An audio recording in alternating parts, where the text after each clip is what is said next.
All right, this lesson for the week is on multiplying and dividing radicals. So let's start with just two radicals, and we are going to multiply them by each other. Now, even though they are not the same, like with adding and subtracting of last week, we can still multiply them together. So if I have radical 6 times radical 18, I'm going to, in fact, multiply those two numbers under the radicals together. So what is 6 times 18? Radical 108. Now, what did we learn in the first week? If I get that, radical 108, that again is not my final answer. It's not because that's not what 6 times 18 is. It was, you just saw. But we have to break down and simplify that radical as much as possible. That's a fairly large number, so any large numbers, you should be doing that straight off the bat. So if I do 1 times 108, that'll give me my first pair of factors. Is 108 divisible by 2? Yes, it is. 2 and 54. Now when you're doing this list, again, as you do all these lower numbers, you're getting the higher end of the rainbow of the factors. So it's not like I have to now wonder if there's any factors ranging between 108 and 54. There's not. Is 108 divisible by 3? 3 and 36. That's a good number. Does anyone realize why 36 is a really good number?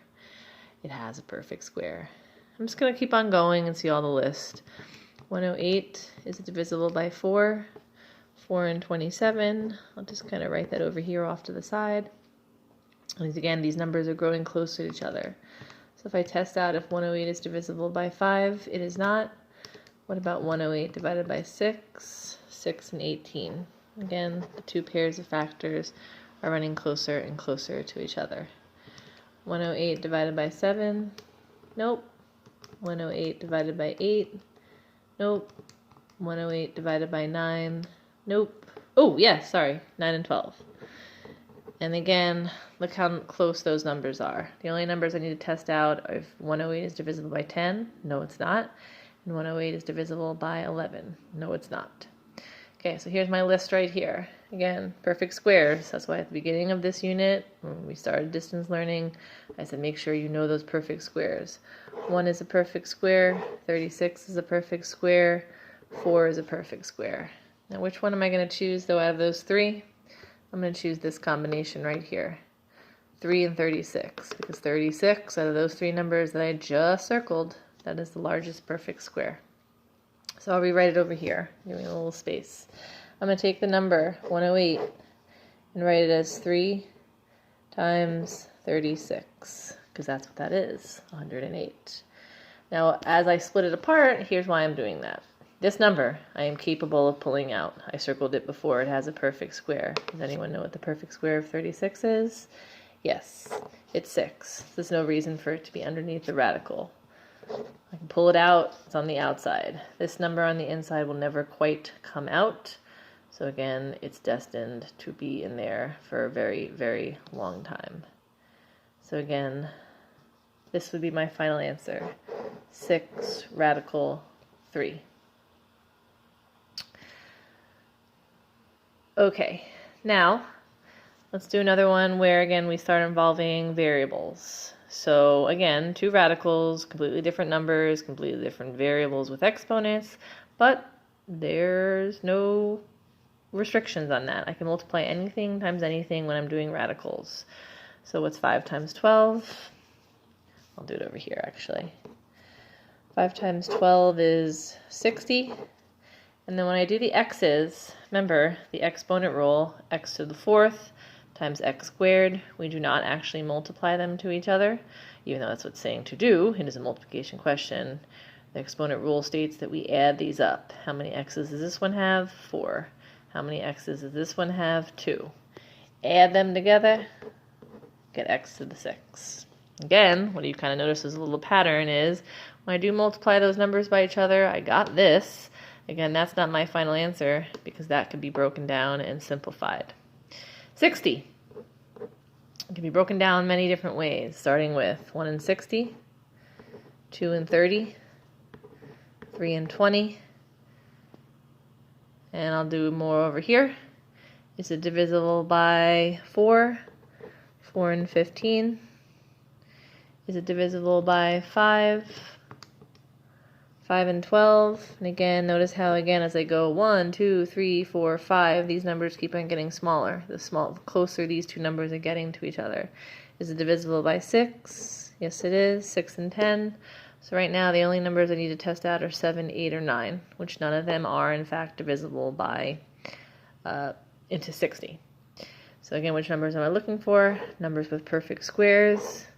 And again, only those two numbers out of all those lists have a perfect square. So which combination would I rewrite 60 as?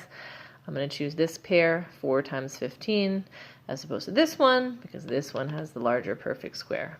Okay, so again, over here, the only area where I really have space. I'm going to write it as 4 times 15 and x to the 6th power. We'll talk about that x to the 6th power in a second. We'll talk about the numbers right now. 4 and 15, that was our winner. 4 has a perfect square, and what is it? 2. So that's what's going to get yanked out, and ignore the next question. So that's the square root of 4 is in fact 2. 15 will stay under there forever. It's never going to come out of the radical. Now let's talk about x. X is to the 6th power. And if you recall, in the first week, when we started this on March 30th, what did we do? Again, it's to the 6th power, and again, we're finding a square root.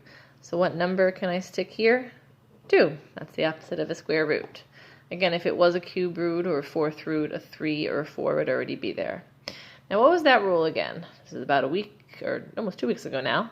X to the 6th, 2. What do I do with those two numbers to get my final answer? Is 6 evenly divided by 2? It is. X cubed. So that means that is completely going to be coming out of the radical. X cubed goes on the outside though. What was the only thing that survived the inside? 15. So our final answer there would be 2x cubed, radical 15. All right, last but not least, another multiplying one. I'm sorry, they're all blending together. I'm going to do another multiplying question where they again already have these current numbers on the outside. That's perfectly fine. Again, they do not have to be alike in order for you to multiply. What can I multiply here? I am going to be in fact multiplying these two radicals by each other. I'll start without these coefficients. 2 times negative 4 is negative 8.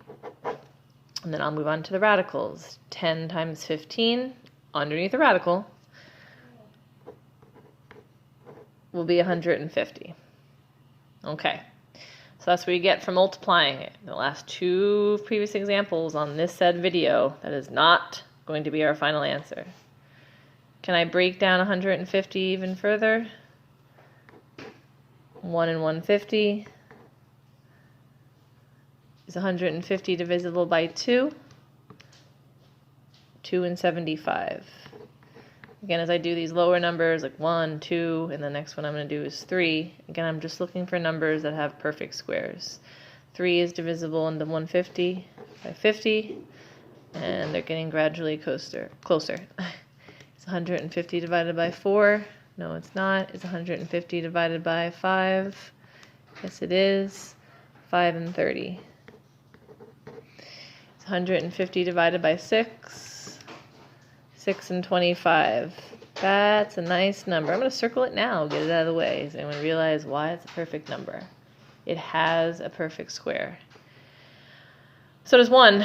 I'll get that out of the way as well. 150 divided by 7. Nope. 150 divided by 8. Nope. 150 divided by 9. Nope. And 150 divided by 10. It's 10 and 15. That is the last list of our factors, and again, here's why. 150 is not divisible by 11, 12, 13, or 14. Now I have these circled here, and this is because these numbers we should identify, which is a strong skill we must all possess by now, perfect squares. So which one am I going to choose? I'll choose this one. It's not because I just like that one better, it's because that has the higher perfect square. So let's look at our answer, please. Negative 8, square root of 6 times 25. Because again, that is what? 150 is. Okay, so look at that in a new perspective. We're looking at a new way. What's the perfect square of 25? 5. So I'm going to pull that number out. But remember, there's a number already out there. It's on the outside from the get-go. 5 came one more time, just to kind of reiterate. The square root of 25 is 5. So I'm capable of yanking that out, and that's not longer going to be under the radical. 6 will be there forever. Here's this new number, along with the number that was originally on the outside. They're side by side. So what do you do with them? Multiply them. Negative 40 radical 6. I don't know why I say it. Negative 40 radical 6 is your final answer.